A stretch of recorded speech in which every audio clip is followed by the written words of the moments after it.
Why should I suffer to give birth to another girl?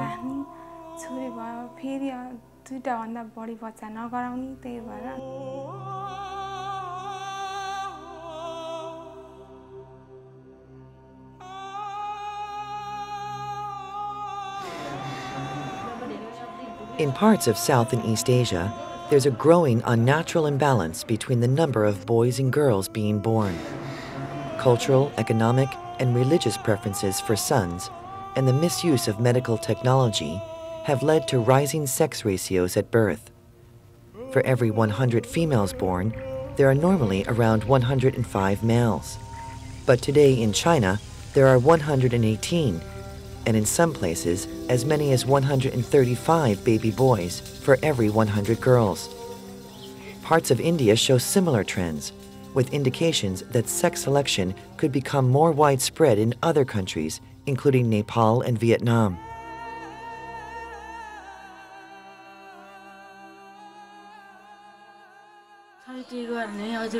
If a son is born, there will be a big celebration.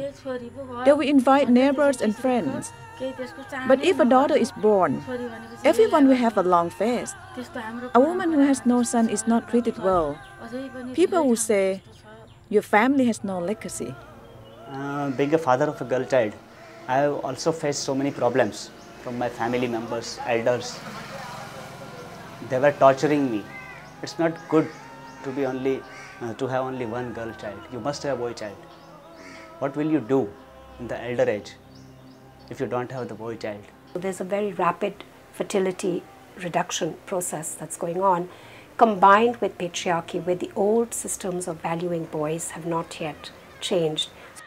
Parents determined to have only sons can use ultrasound or amniocentesis to determine the sex of the fetus and then abort the females.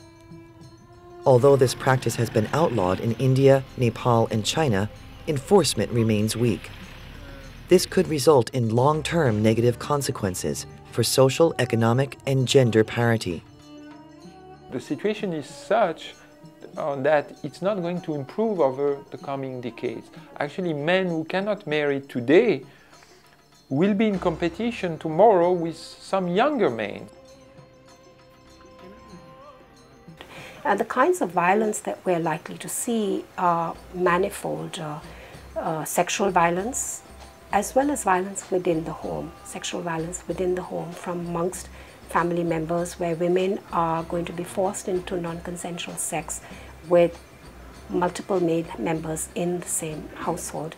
We're already beginning to see some of that emerge, and perhaps there will be more. There's also migration and sometimes trafficking for brides or for the offspring of those women, not just for brides. We have movements across countries, across borders in East Asia, between states in India, where people from communities where female feticide is not yet widely practiced are selling or migrating or moving their daughters to marry men in communities where they are in short availability.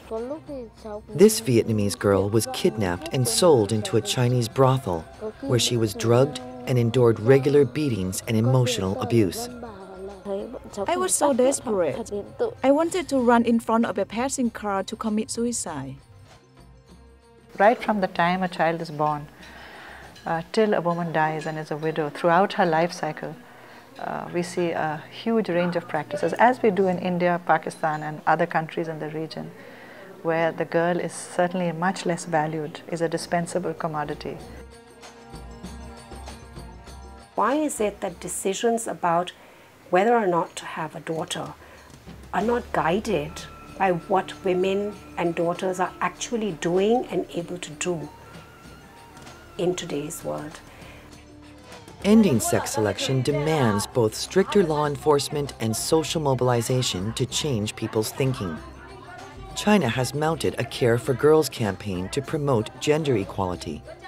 In Gujarat, India, with UNFPA support, women have taken the initiative to raise awareness in their own communities.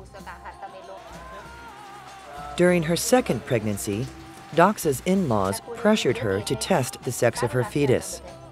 When they learned she was carrying a girl, they beat her, but she refused to abort her daughter. Today, she counsels other women against sex selection of their unborn babies. It's just a belief system that needs to be challenged. It can't be done overnight. It will take a long time, but we have to keep chipping away at it. It needs strong action by the law and its enforcers, and strong action on the part of the people to take it up and really promote the girl child as a very strong force and very equally important for the progress of the country.